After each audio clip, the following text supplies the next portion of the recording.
What's up, guys? This is Coach Grant with First Down Training, and today we're going to be talking about how you can go from a 0-star wide receiver to a 5-star wide receiver. So we're going to talk about some of the things that the top tier, top of the line wide receivers do, that some of the more so beginner or maybe not as good wide receivers do throughout all aspects of the game: catching, press releases, route running, the work. So this first example here is from Keenan Allen, and he's going to be running this deep out route. And something that I feel top tier wide receivers are able to do is get in and out of their breaks with a lot of smoothness, and they do not reach with their cuts at the top of the break. Let me explain. So there are a lot of times, like a lot of wide receivers I see do this, all over the country, whether we're doing, camps, whether we're working with athletes down here in California, is that at the top of the break, when they cut, they love to reach and over exaggerate with this cut leg, right? So they'll reach out. The first part of their foot to hit the ground is their heel. And what they will do is they will drag this back foot. And then at the top of the route, instead of just cutting and getting out, they take a bunch of extra steps at the top of the break. And those extra steps allow a DB, who is going to be top tier once you get to a certain level,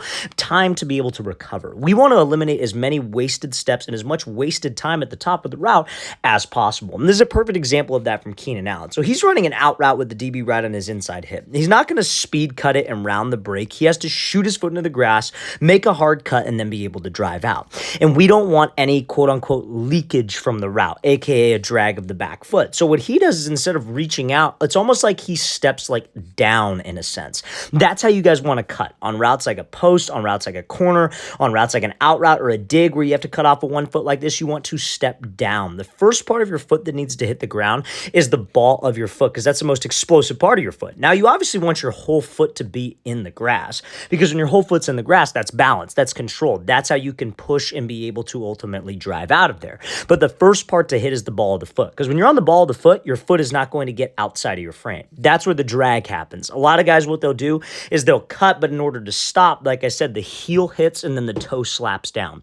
That means your foot is way out in front of you and you don't have any balance. When your foot is way outside of your shoulder frame, you don't have any balance on the cut, so you drag your back foot, which slows you down. And again, and simply because of where your cut leg is. So you have to shoot that foot into the ground. Focus on, guys, the ball of the foot hits the ground first. You're stepping down, not reaching out. And now when your ball of the foot has most of your weight distribution on it, you can push off of the ball of your foot. And when you push off the ball of your foot, you can actually separate from the DB. Anytime that I'm running routes, you want to break it down into 3 specific phases. You have to sell vertical, you have to create energy with your cut, and then you have to use that energy to accelerate you out of the break. So first phase, second phase, third phase. And that acceleration can't happen unless that cut leg has the correct type of form, you have the correct type of foot strike, and you have that mindset of pushing out. And we can't push and open up my hips with that foot way outside of my frame. So that's something I feel all top tier wide receivers are able to do, you guys. They are able to eliminate wasted time at the top of the break by having great cutting form and allowing them to push and drive out. Now, next thing I want to discuss that I feel top tier wide receivers are able to do, though a lot of beginner wide receivers don't do. A lot of beginner wide receivers, maybe quote unquote 0-star, 1-star type of guys that are not highly recruited, guys that are not crazy talented. They, with their releases, they know the releases, they know what to do, they know releases that they can execute, but they don't ever add on any more types of advanced movements to it. They don't add any sauce to the release. And that's something that I feel a lot of top tier guys are able to do. But when they do it, they're still able to move efficiently. I think a lot of guys misunderstand me when I say something like this. They think that when I say that, you got to add the skip and then you hop into it and then you throw a move. No, that's not what I'm talking about, you guys. I'm talking about efficient movement, but you add a little something extra to get you a little bit more separation versus a more disciplined guy.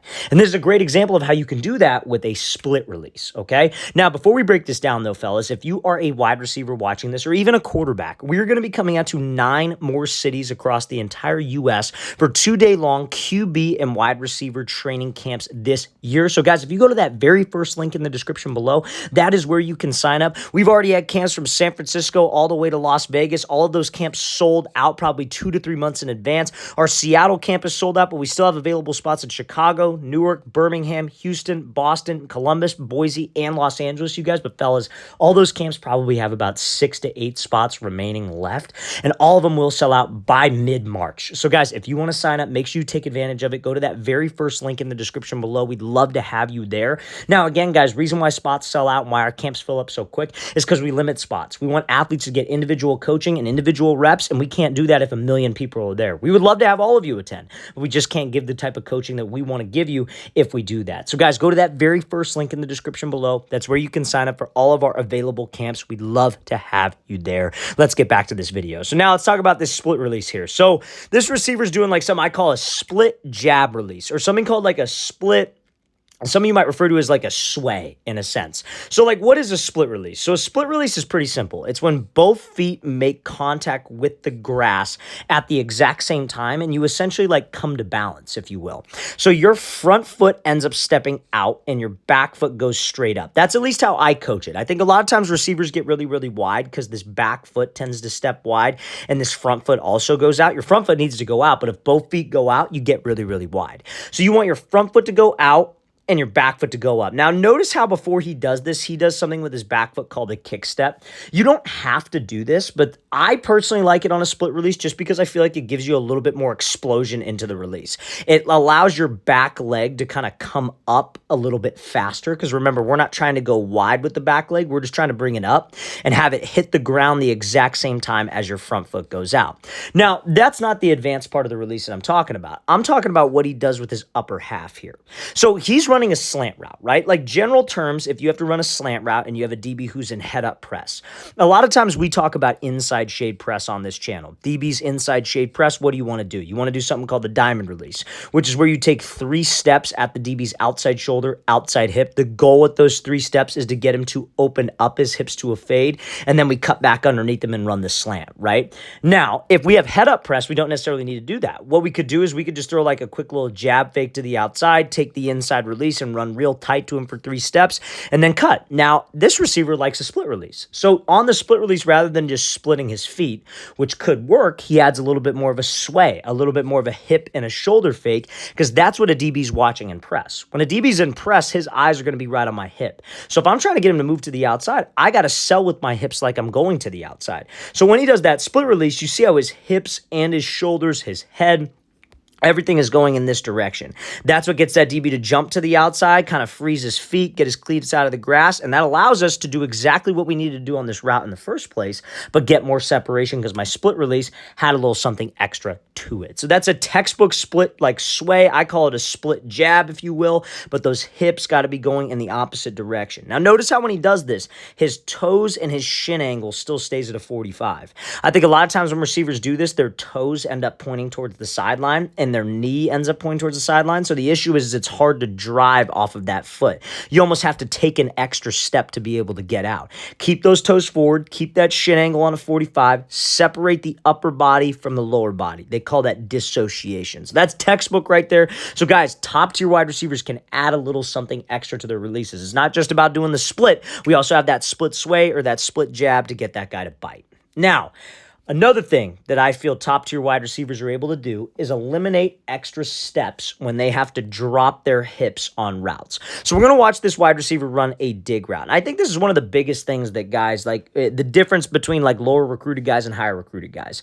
Every single receiver knows on routes like digs, like comebacks, like curls. You know, you obviously have to drop your hips and break down. Leading into that break, you have to sell vertical. You got to run fast. You got to run with long strides. You got to have a good body language position, which means like just slightly leaning forward like you're pulling a sled, slight forward lean, and then you drop your hips on a dime. Now, here's the thing. A lot of wide receivers can drop their hips on a dime, but not a lot of wide receivers can eliminate extra steps, and that's from something called a pivot hook method that this wide receiver showcases right here. So he drops on his outside foot. We call that the trigger step. So the trigger step is like the snap down, if you will. Now, a lot of guys can do that. A lot of guys will drop really, really hard into their breaks. They drop to this 90-degree angle. I tell receivers you want to try to touch your chin to your knee and sit into a chair. That's the magic spot for you to be able to stop yourself. And if you do that violently, if you drop aggressively, that's going to help you decelerate while you're actually running full speed. Now, here's the issue. Guys will do that, and then after they snap down, they have no game plan with the steps after the fact.